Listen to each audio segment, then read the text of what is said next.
Hey Sky fam, it's girl Ariel and welcome back to my channel. You know, for the longest I wasn't sure if I was going to make this video because I was like, you know what, maybe I came to this judgment of being unhappy too quickly. So I decided to give myself a few months to really decide if I was truly unhappy or if I just needed to ride the wave and it would get better. So I never officially shared that I am now based in Nashville, Tennessee. Nashville, Tennessee is the newest base. It is exciting to be a part of the growth of an airport that's really starting to push out international flights, and even their domestic routes are growing and growing and growing. It really is amazing to see the airport even being built onto and being a part of this process. I wasn't sure if I was going to get into the base at all when it first was announced that it was going to be opened. Now, we can pick at any point in time where we want to list all of our bases. It's typically predicted that it's going to go a little bit more senior. When it was officially announced, it actually said that it was going to be 500 flight attendants that was going to get in, and I was literally like number 526 or something like that. So I was like, oh, I just missed it. Oh well, when they start bringing more people in month by month, then I'll get in pretty soon. But then it changed from 500 to like 750. And when that happened, I automatically made it into the base, which was really nice to be in that first inaugural group of flight attendants that made it into the base. And what I learned from that is that I would never in my life ever go to an entirely new base ever again. I originally started my channel when I began my journey as a flight attendant, and I feel like so much of the content that I do, it's to showcase the mistakes and the struggles that I go through within this career, so y'all don't have to make the same mistakes or y'all don't have to struggle the way I did. Now, we're all going to have to go through our own journeys within this career, and frankly, I don't see myself in any other career field. I absolutely do love being a flight attendant, and I actually love the company that I work at. However, I have said a number of times on this channel that your happiness in this career is highly dependent not only on what company you work for, but also where you're based. Where you're based makes such a difference. When I was at my former airline, I was only at one base the entire time I was there. I was only there for a year, and it was the most East Coast base available. I'm telling y'all, I'm just not meant to be based in Atlanta. Right before I started at that company, they closed the Atlanta base. As soon as I left, literally, when I was in training, I think, for the company I'm with now, they reopened their Atlanta base. And now in the company that I'm at, we're shrinking our Atlanta base. And it was super senior anyway. A lot of factors play into how you like your base. If it's the closest one to you, how the commute is, or if you live in the city that you're based in. It's even the interaction that you have with not just your crew members, but the gate agents and the supervisors in that base. It even goes down to what coffee and food options are available in that airport. If we're being real, especially if we're sitting airport standby, that will make a big difference to you. The biggest struggle that I'm dealing with right now with having changed bases from Chicago to Nashville is the commute. Now, the main reason I wanted to go to Nashville was because I figured it's closer, so that has to be better. You know, I used to be based in Chicago, and honestly, I loved being based in Chicago. It is the base that I've spent the longest time in, whether it was at my prior company, being at O'Hare, or this company, being at Midway. It is one of my favorite places to be based at. Also because it has two airports, and as a commuter, in a pinch, in a worst case scenario, it really is great to have a backhand option, a plan B, in order to get into base or even in order to get home, because your girl likes to get home, and we know this, okay?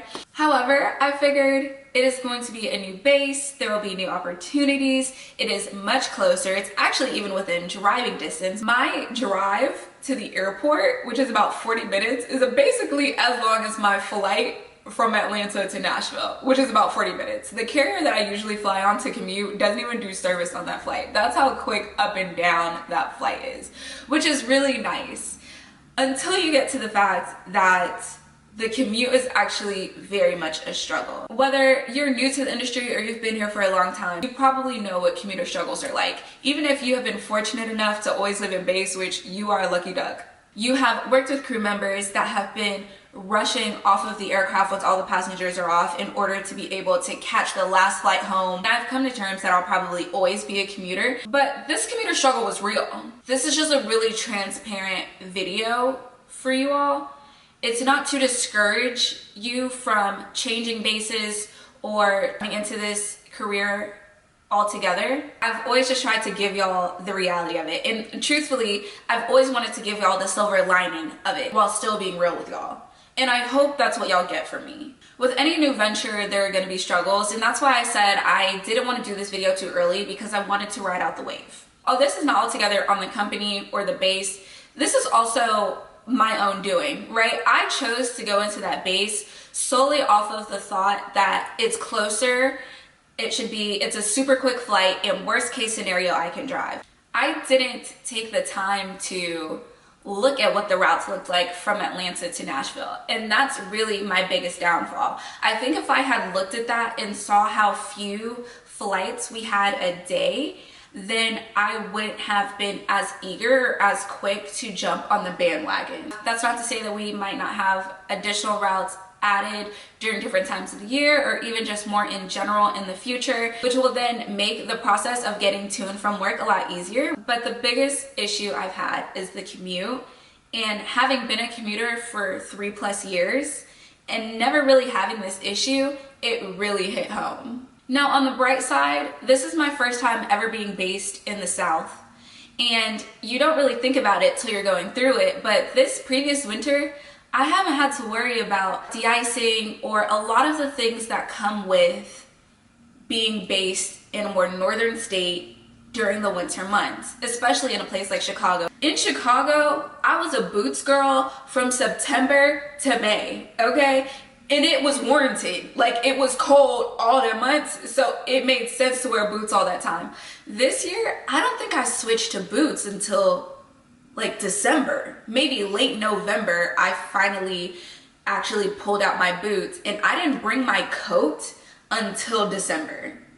Now, that was nice. Those small things that I would have never really thought about without being in such a winter-centric cold place were actually very much a privilege. But as far as me, I definitely put in a transfer to go back to Chicago. I even love when I could stay in the city for a cheap price, take the train, and I could explore. I don't necessarily have those options in Nashville. And frankly, I actually miss my Nashville overnights. Overall, I wouldn't say that I'm disappointed that I went there, but it definitely was a learning lesson for me. Now, as the months went on and I rode the wave, it has gotten better. And we're really starting to get a hang of things, especially after we got our lounge and things like that going. However, if my transfer comes through, I'm taking it in a heartbeat. Actually, I don't think I can turn it down if it comes through anyway, so I'm gonna have to take it regardless. Overall, this is not to discourage you from changing bases, going to new bases, especially if it's beneficial to you, if that means you're no longer commuting. This is just my experience. I think from here on out, I will always wait for like the first 6 months for a base to get its legs under it, to really see how it's operating, to see how the routes are, to see how the commute is, and then I would look at transferring into that base. I would even in that first 6 months consider picking up out of that base, but I wouldn't complete my transfer until that first couple 6 months were over and they were able to fully get into their motion of the operation. If you've transferred bases, let me know what base you've loved the most and if you had a similar experience to me. We are on the journey to 10K in the Sky Fam, so if you resonated with this, if you watched any of my videos and learned something, please make sure you like, comment, and subscribe. And until next time, bye Sky Fam.